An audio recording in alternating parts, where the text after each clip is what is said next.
નમસ્કાર વિદ્યાર્થી મિત્રો, ગુડ મોર્નિંગ. બીએસસી સેમેસ્ટર 6ની અંદર વિદ્યાર્થી મિત્રો બીએસસી સેમ 6માં આપણે યુનિટ નંબર 2A એટલે કે આંતરાલ્ય હાઇડ્રાઇડની ચર્ચા આપણે ચાલુ હતી. એની અંદર વિદ્યાર્થી મિત્રો છેલ્લે આપણે છે એનું બ્રિજ બંધારણ છે એ ભણ્યા હતા. હવે વિદ્યાર્થી મિત્રો છે એ આપણે આની અંદર છે એ આગળ આપણે ભણીએ તો ડાયબોરોનના બ્રિજ બંધારણની અંદર આપણે જોયું કે હાઇડ્રોજન પરમાણુ જે છે બરાબર એ છેડાના પરમાણુઓ છે વચ્ચેના હાઇડ્રોજન પરમાણુઓ છે એના ભ્રમણને શું કરે છે, રોકે છે.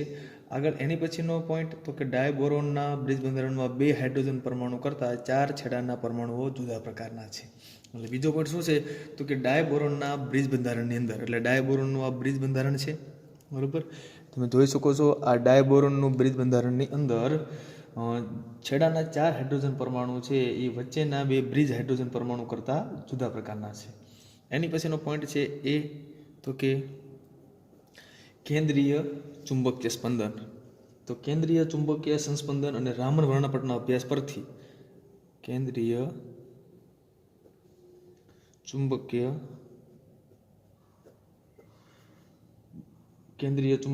સંસ્પંદન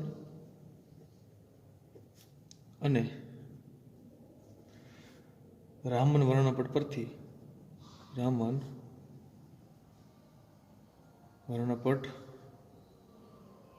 પરથી સાબિત થયું છે કે 4 છેડારૂપી આ 4 જે તમને દેખાય છે વિદ્યાર્થી મિત્રો અહીંયા જે 4 છેડારૂપી હાઇડ્રોજન પરમાણુ જે છે એ 4 સરખા છે અને 2 સેતુરૂપી છે. બે જે હાઇડ્રોજન વધ્યા એ સેતુરૂપી એટલે કે બ્રિજબંધ છે અને બ્રિજ પ્રકારના હાઇડ્રોજન જુદા પ્રકારના છે. જ્યારે ઇથેન પરમાણુની અંદર આપણે જોઈએ આ ઇથેનનું સ્ટ્રક્ચર છે એની અંદર વિદ્યાર્થી મિત્રો તો કે 6 પરમાણુઓ છે એક સરખા છે. 6 પરમાણુઓ છે એક જ સરખા છે. એની અંદર એક પણ પ્રકારનો બ્રિજબંધ બનાવવામાં આવતો નથી. જ્યારે હાઇડ્રોજનની અંદર જ્યારે બોરોનની અંદર તમે જોઈ શકો છો કે 2 બ્રિજબંધ બનાવવામાં આવે છે. એની પછી છે કે B2S6નું મિથિલેશન કરતાં ઉપપેદાશ તરીકે CH3,4 B2S2 મળે છે. એટલે કે B2S6 એટલે કે ડાયબોરોન. તો ડાયબોરોનનું વિદ્યાર્થી મિત્રો આપણે છે એ મિથિલેશન કરતા એટલે કે ડાયબોરોનનું મિથિલેશન કરતા એટલે એની પ્રક્રિયા કોની યાર કરવાની તો કે મિથાઇલ આયોડાઇડ સાથે 4CH3I જેને આપણે શું કહેવી મિથાઇલ આયોડાઇડ. એટલે CH3I એટલે કે B2S6 4CH3I એટલે કે ડાયબોરોન છે એની પ્રક્રિયા મિથિલેશન કરતા એટલે કે ડાયબોરોનની પ્રક્રિયા મિથાઇલ આયોડાઇડ સાથે કરતા સામે નિપજ સ્વરૂપે તમને શું મળશે તો કે CH3,4 B2H6 અને વત્તા 4HI. એટલે વિદ્યાર્થી મિત્રો B2S6 એટલે કે ડાયબોરોન એની પ્રક્રિયા મિથાઇલ આયોડાઇડ સાથે કરતા નિપજ શું મળે છે તો કે મિથાઇલ B2H6 અને વત્તા 4HI. આગળ એની પછી વિદ્યાર્થી મિત્રો તો કે બોરોન છે એમાં 2 હાઇડ્રોજન એવા છે જે સેતુરૂપી છે અને સેતુરૂપી જે હાઇડ્રોજન છે બરાબર એનું અંતર અહીંયા તમને આપેલું છે 1.33 એંગસ્ટ્રોમ છે બરાબર. અને અન્ય ઇલેક્ટ્રોન વગરના સંયોજનોમાં મળતી બંધ લંબાઈ જેટલી જ છે. અને આ બંધ લંબાઈ જે છે એ અન્ય સંયોજનોની અંદર કે જેમાં ઇલેક્ટ્રોનની ઉણપ છે એટલે કે ઇલેક્ટ્રોનની ખામી છે એ ઇલેક્ટ્રોનની ઉણપ વગરના એટલે કે જે સંયોજનો છે જેમાં ઇલેક્ટ્રોનની ઉણપ નથી એની જેટલી આની બંધ લંબાઈ જોવા મળે છે. એટલે સેતુરૂપી જે બંધ લંબાઈ જે છે એ કેટલી છે તો કે 1.33 એંગસ્ટ્રોમ છે. અને બોરોન હાઇડ્રોજન BH છેડારૂપી અંતર બોરોન હાઇડ્રોજન BH છેડારૂપી બંધ અંતર 1.18 એંગસ્ટ્રોમ છે. એટલે આ જે છેડો જે છે ને તો બોરોન અને હાઇડ્રોજનનું એ એંગસ્ટ્રોમ એ છે એ 1.18 એંગસ્ટ્રોમ છે વિદ્યાર્થી મિત્રો. એટલે અહીંયા તમને જે દેખાય છે ને બોરોન અને હાઇડ્રોજન જે સેતુરૂપી એ બોરોન અને હાઇડ્રોજન જે સેતુરૂપી જે તમને બંધ દેખાય છે એ સેતુરૂપી બંધ જે છે એની બંધ લંબાઈ 1.18 એંગસ્ટ્રોમ છે. અને જે બતાવે છે કે ઇલેક્ટ્રોનની ઉણપ પુલ બનાવતા પરમાણુ સાથે સંકળાયેલી છે. એટલે ઇલેક્ટ્રોનની ઉણપ ધરાવતો જે ઇલેક્ટ્રોનની ઉણપ વાળો જે પુલ બનાવતા પરમાણુ સાથે સંકળાયેલી છે. એટલે ઇલેક્ટ્રોનની ઉણપ ધરાવતા જે પરમાણુઓ છે એની સાથે એની સંકળાયેલા છે. એટલે કે ઇલેક્ટ્રોનની ઉણપ જે પરમાણુ છે ઇલેક્ટ્રોનની ઉણપ ધરાવે છે ઇલેક્ટ્રોનની ઉણપ બનાવતા પુલ બનાવતા પરમાણુ સાથે સંકળાયેલી છે. એની પછી અહીં દરેક 2 બ્રિજમાં બે બ્રિજ માટે 2 ઇલેક્ટ્રોન પ્રાપ્ય છે. એટલે બે બ્રિજ છે એટલે કેટલા ઇલેક્ટ્રોન પ્રાપ્ય છે? 2 ઇલેક્ટ્રોન પ્રાપ્ય છે. અને એક હાઇડ્રોજન પરમાણુ અને બીજો 1 ઇલેક્ટ્રોન બોરોન પરમાણુમાંથી, આમ છતાં B2S6 પુલ રચનામાં 3 કેન્દ્ર છે. એટલે B2S6 માં કેટલા કેન્દ્ર છે? તો કે 3 કેન્દ્ર આવેલા છે. એટલે B2H6 ની અંદર વિદ્યાર્થી મિત્રો કુલ છે એ 3 કેન્દ્ર આવેલા છે. કેની અંદર? તો કે B2H6 ની અંદર. એની પછી છે વિદ્યાર્થી મિત્રો તો કે અહીં દરેક બે બ્રિજ બનાવે છે. બે બ્રિજ બંધ બને છે. અહીંયા જે જોઈ શકો છો કે કોઈ પણ જગ્યાએ બે બ્રિજ બંધ બનતા છે. એ બે બ્રિજ બંધ જે છે એમાંથી 2 ઇલેક્ટ્રોન પ્રાપ્ય છે અને એક હાઇડ્રોજન પરમાણુમાંથી અને બીજો 1 ઇલેક્ટ્રોન બોરોન પરમાણુમાંથી. આમ છતાં B2H6 પુલ રચનામાં 3 કેન્દ્ર છે. એટલે કેટલા કેન્દ્ર છે? તો કે 3 કેન્દ્ર છે. અને આમ બે પુલ માટે કુલ 4 ઇલેક્ટ્રોન છે. આમ બે પુલ જે છે આ બંને પુલ ધારો કે અહીંયા તો બે પુલ માટે કેટલા ઇલેક્ટ્રોન છે? તો કે 4 ઇલેક્ટ્રોન છે. કારણ કે એક અહીંયા ઇલેક્ટ્રોન છે, બરોબર, પછી એક અહીંયા હાઇડ્રોજનનો છે એટલે કે 2 ઇલેક્ટ્રોનની, પછી અહીંયા એક આનો છે એટલે કેટલા કુલ થયા? 4 ઇલેક્ટ્રોન થયા. એટલે બે પુલ બનાવવા માટે કુલ કેટલા ઇલેક્ટ્રોનની જરૂર પડે? તો કે 4 ઇલેક્ટ્રોનની જરૂર પડશે. આગળ એની પછી વિદ્યાર્થી મિત્રો તો કે 4 ઇલેક્ટ્રોન છે એટલે કે અને આમ બંધ પણ 4 છે. બંધ પણ કેટલા છે? 1 2 3 અને 4 છે. તેથી ખરેખર 2 ગુણ્યા 4 એટલે 8 ઇલેક્ટ્રોન વડે બંધ રચાવવો જોઈએ, પરંતુ 4 ઇલેક્ટ્રોન વડે આ બ્રિજ બંધારણ છે. ખરેખર આની અંદર 2 2 4 2 6 અને 2 8 ઇલેક્ટ્રોન થવા પડે. એટલે કે 2 ગુણ્યા 4 બરાબર કરીને 8 ઇલેક્ટ્રોન થવા જોઈએ, પણ 8 ઇલેક્ટ્રોન થતા નથી. અને આ જે પોલ જેવી રચના બને છે એ ઓનલી ફોર 4 ઇલેક્ટ્રોન વડે બ્રિજ બને છે. કેટલા ઇલેક્ટ્રોન વડે? 4 ઇલેક્ટ્રોન વડે બ્રિજ બંધ બને છે. બ્રિજ બંધ બને છે. એટલે 2 ગુણ્યા 4 બરાબર 8 ઇલેક્ટ્રોન એટલે કે 4 ઇલેક્ટ્રોન વડે બ્રિજ બંધ બને છે. છેડાના બોરોન હાઇડ્રોજન બંધને છેડાના બોરોન હાઇડ્રોજન બંધને 2 કેન્દ્ર 2 ઇલેક્ટ્રોન બંધ બને છે. 2 કેન્દ્ર કેટલા છે? તો કે 2 1 ને 1 2 એટલે 2 કેન્દ્ર અને 2 ઇલેક્ટ્રોન બંધ બને છે. આમ પુલ રૂપી BHB બરાબર, BH અને B એટલે BH અને B. તો આમ કરી શકો કે BHB, બરાબર ને? તો BHB છે એ બંધને 3 સેન્ટર 2 ઇલેક્ટ્રોન બંધ બને છે. આગળ એની પછી વિદ્યાર્થી મિત્રો તો કે હાઇડ્રોજન બ્રિજ બંધારણની સમજૂતી આપો. એની પછીનો નવો પોઈન્ટ છે. આગળ વિદ્યાર્થી મિત્રો તો હાઇડ્રોજન બ્રિજની બંધારણની સમજૂતી. તો કે હાઇડ્રોજન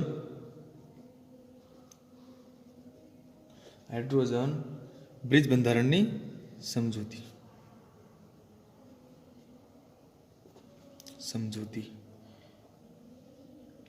તો વિદ્યાર્થી મિત્રો સૌથી પહેલા અણુકક્ષકવાદના આધારે, એટલે આપણને ખ્યાલ છે કે આણ્વિક કક્ષકવાદ જે મૂલિકન અને હુંડ નામના વૈજ્ઞાનિકે આપ્યો હતો. એટલે આણ્વિક કક્ષકવાદના આધારે બંધકારક અણુકક્ષક એક બંધથી 2 કેન્દ્ર વચ્ચે વીજવાદળ ઘનતા મહત્તમ હોય છે. એટલે બંધકારક અણુ એટલે કે જેની અંદર ઇલેક્ટ્રોનની વિદ્યાર્થી મિત્રો શું થાય છે? ભાગીદારી. તો બંધકારક અણુકક્ષક એક બંધથી 2 કેન્દ્ર વચ્ચે વીજવાદળ ઘનતા મહત્તમ હોય છે, પરંતુ ડાયબોરેનમાં બંધકારક અણુકક્ષક 3 કેન્દ્રો, 1 બ્રિજ H તથા 2 કેન્દ્ર B પરમાણુ ઉપર પ્રસરેલું હોય છે. જો ડાયબોરોનની અંદર આપણને ખ્યાલ છે કે બંધકારક અણુકક્ષક છે એ 3 કેન્દ્રો, એટલે કેન્દ્ર કેટલા છે? 3 કેન્દ્રો એટલે કે 3 કેન્દ્રો અને 1 બ્રિજ એટલે 1 બ્રિજ બંધ બનશે. 1 બ્રિજ હાઇડ્રોજન તથા 2 કેન્દ્ર પરમાણુ, 2 કેન્દ્ર B પરમાણુ એટલે કે 3 કેન્દ્રો, 1 બ્રિજ અને 2 કેન્દ્ર B પરમાણુ ઉપર પ્રસરેલું હોય છે. એટલે ઉપર પ્રસરેલું છે. અને એનો અર્થ એવો થાય કે ઇલેક્ટ્રોનનું જોડકું 2 પરમાણુને બદલે 3 પરમાણુને બાંધે છે. મતલબ એવો થયો વિદ્યાર્થી મિત્રો કે ઇલેક્ટ્રોનનું જોડકું જે છે 2 ઇલેક્ટ્રોનનું એ 2 પરમાણુની જગ્યાએ કેટલા પરમાણુને બાંધે છે? તો કે 3. ધારો કે અહીંયા ઇલેક્ટ્રોન 2 હોય, એક બોરોન અને હાઇડ્રોજનનો, તો એ બોરોન અને હાઇડ્રોજનનો ઇલેક્ટ્રોન જે છે ને એ 3 પરમાણુને બાંધે છે. કેવી રીતના? તો અહીંયા એક આ કક્ષક આવશે આ કક્ષક આવશે અને આ કક્ષક આવશે. એટલે કુલ કેટલી કક્ષકો થઈ? 3 કક્ષકો થઈ. ધારો કે અહીંયા ઇલેક્ટ્રોન છે, બરાબર, હાઇડ્રોજનનો, આ બોરોનનો ઇલેક્ટ્રોન છે, બરાબર. તો આ કક્ષક અહીંયા ખાલી રહેશે. તો આ 2 ઇલેક્ટ્રોન છે વિદ્યાર્થી મિત્રો, એ 3 પરમાણુને બાંધે છે. એટલે 2 ઇલેક્ટ્રોનનું જોડકું એ 3 પરમાણુને છે પોતાની તરફ આકર્ષે એટલે બાંધે છે. આવા બંધને ત્રિકેન્દ્રીય બંધ કહેવાય, બરાબર ને. આવા બંધને શું કહેવાય? ત્રિકેન્દ્રીય બંધ. અહીંયા આપણે વિદ્યાર્થી મિત્રોની વ્યવસ્થિત રચના જોવી તો કે બોરોન, અહીંયા હાઇડ્રોજન, અહીંયા હાઇડ્રોજન, અહીંયા જે છે હાઇડ્રોજન, બરાબર. અહીંયા આપણે જોઈએ તો એક કક્ષક અહીંયા હાઇડ્રોજનની, એક કક્ષક અહીંયા હાઇડ્રોજનની, એક અહીંયા કક્ષક, એક અહીંયા કક્ષક બોરોનની, અને અહીંયા હાઇડ્રોજન અને અહીંયા હાઇડ્રોજન. તો હવે તમને ખ્યાલ આવશે કે બોરોન જે છે અને પોતાની ખુદની હાઇડ્રોજનની કક્ષક, અહીંયા પણ હાઇડ્રોજન છે એ પોતાની કક્ષક. તો કુલ અહીંયા વિદ્યાર્થી મિત્રો તમે જોઈ શકશો કે બોરોન જે છે એ એક એનો એક ઇલેક્ટ્રોન અહીંયા હશે ભાગીદારીમાં, એક અહીંયા એક ઇલેક્ટ્રોન હશે, એક અહીંયા ઇલેક્ટ્રોન હશે, બરાબર. એટલે આ એક ઇલેક્ટ્રોન અહીંયા બોરોનનો, એક આ બોરોનનો, આ હાઇડ્રોજનનો, આ બોરોનનો, હાઇડ્રોજનનો. એમ અહીંયા પણ આ બોરોનનો ઇલેક્ટ્રોન, આ હાઇડ્રોજનનો ઇલેક્ટ્રોન આ ખાલી રહેશે. અહીંયા છે એ બોરોનનો ઇલેક્ટ્રોન અને હાઇડ્રોજનનો ઇલેક્ટ્રોન આ કક્ષક ખાલી રહેશે. અહીંયા એવી રીતના. તો અહીંયા તમે જુઓ કે આ ત્રિકેન્દ્રીય જે બંધ જે છે, બરાબર, એ ત્રિકેન્દ્રીય બંધ કોને કહેવાય? કે જેની અંદર 2 ઇલેક્ટ્રોન વિદ્યાર્થી મિત્રો 3 પરમાણુઓને બાંધે છે, જેને કયો બંધ કહેવાય? ત્રિકેન્દ્રીય બંધ. અને આ બંધ ઇલેક્ટ્રોનવાળી 2 કક્ષકો અને એક કેવી છે? ઇલેક્ટ્રોન વગરની. એટલે અહીંયા જુઓ કે આ 2 કક્ષકો ઇલેક્ટ્રોનવાળી છે અને આ એક કક્ષક છે ઇલેક્ટ્રોન વગરની છે. શું કામ? કારણ કે બોરોન છે પાસે મહત્તમ ઇલેક્ટ્રોન બાહ્યતમ કક્ષામાં કેટલા? 3, અને હાઇડ્રોજન પાસે કેટલા ઇલેક્ટ્રોન? 1 ઇલેક્ટ્રોન. એટલે બોરોનને એક અહીંયા ભાગીદારી કરી ઇલેક્ટ્રોનની, એક અહીંયા કરી અને અહીંયા કરી. આ કક્ષક સાથે ભાગીદારી થતી નથી, એટલે આ કક્ષક ખાલી રહેશે. એવી રીતના આ બોરોન છે એને અહીંયા હાઇડ્રોજન સાથે ઇલેક્ટ્રોનની ભાગીદારી કરી, અહીંયા પણ કરી અને અહીંયા પણ કરી, પણ આ કક્ષક કેવી રહેશે? ખાલી રહેશે. તો આમ વિદ્યાર્થી મિત્રો ત્રિકેન્દ્રીય બંધની અંદર 2 કક્ષક ઇલેક્ટ્રોનવાળી, 1 ઇલેક્ટ્રોન વગરની કક્ષક છે. ડાયબોરોન અણુમાં દરેક બોરોન પરમાણુ ઉત્તેજિત અવસ્થામાં, જુઓ, ડાયબોરોન પરમાણુમાં અથવા ડાયબોરોન અણુમાં દરેક બોરોન પરમાણુ, ડાયબોરોન અણુમાં દરેક બોરોન પરમાણુ ઉત્તેજિત અવસ્થામાં 2s માંથી કક્ષક ઇલેક્ટ્રોન છે એનું સંયુગીકરણ કરે છે. અને તેથી 2s કક્ષકમાં રહેલા 2 ઇલેક્ટ્રોનમાંથી 1 ઇલેક્ટ્રોન 2p y કક્ષકમાં દાખલ થાય છે અને 3 અયુગ્મિત ઇલેક્ટ્રોન રહે છે. તો સૌથી પહેલાં વિદ્યાર્થી મિત્રો આપણે છે એની ઇલેક્ટ્રોન રચના જોઈશું. તો ઇલેક્ટ્રોન રચનાની અંદર વિદ્યાર્થી મિત્રો તમને ખ્યાલ આવી જશે કે ડાયબોરોન જે છે એમાં બોરેન પરમાણુ છે. તો એની સૌથી પહેલાં આપણે રચના લખશું. બોરેનનો પરમાણુ ક્રમાંક કેટલો? તો કે 5. ઇલેક્ટ્રોન રચના શું આવશે? તો કે 1s2, 2s2 અને 2p1. પણ એક્સમાં 2py કેવી વિદ્યાર્થી મિત્રો? 0. 2pz કક્ષક પણ કેવી? 0. હવે વિદ્યાર્થી મિત્રો અહીંયા આ બોરોનની આ ભૂમિ અવસ્થા, હવે B સ્ટાર કરવું એટલે કઈ અવસ્થા થઈ? ઉત્તેજિત અવસ્થા. તો ઉત્તેજિત અવસ્થાની વિદ્યાર્થી મિત્રો રચના શું આવશે? તો કે 1s2 એમ નામ રહેશે, જેને આપણે હિલિયમ કહી શકીશું, નિષ્ક્રિય વાયુઓ. હવે 2s2 માંથી 1 ઇલેક્ટ્રોન છે એ કેમાં જતો રહે? 2py માં. એટલે 2s1, 2py1 હતી, સોરી 2px1 હતી અને હવે 2py1 થઈ ગઈ. અને 2pz કેવી રહેશે? 0 રહેશે.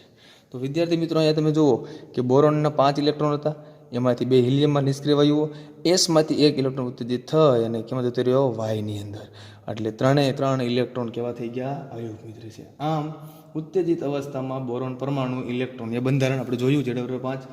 હવે અહીંયા વિદ્યાર્થી મિત્રો તમે જુઓ કે 2pz કક્ષક જે છે અહીંયા એ 2pz કક્ષકમાં એક પણ ઇલેક્ટ્રોન નથી, એટલે 2pz કક્ષક કેવી કહેવાય? ખાલી કહેવાય. એટલે અહીં કઈ કઈ કક્ષકો વપરાણી? 2s, 2px, 2py અને 2pz. એમાંથી 2sમાં 1 ઇલેક્ટ્રોન, 2pxમાં 1 ઇલેક્ટ્રોન, 2pyમાં 1 ઇલેક્ટ્રોન, જ્યારે 2pzમાં એક પણ ઇલેક્ટ્રોન છે નહીં. પણ 4 કક્ષકોની શક્તિ કેવી છે? સમાન છે. અને એટલા માટે 4 કક્ષકો વચ્ચે સંકરણ થાય છે. કયું? sp3. એટલે સંકરણ કયું થાય વિદ્યાર્થી મિત્રો? તો કે sp3. કારણ કે 4 સંકૃત કક્ષકો ભેગી થાય છે, એક s અને 3 p કક્ષકો, એટલે sp3 બનશે સંકરણ. આગળ એની પછી વિદ્યાર્થી મિત્રો તો sp3 સંકૃત કક્ષકોમાંથી 3 સંકૃત કક્ષકો, જુઓ આ 3 જે સંકૃત કક્ષકો રહે 2s1, 2px1 અને 2py1, અહીંયા આપણે લખીએ કે સંકૃત કક્ષકો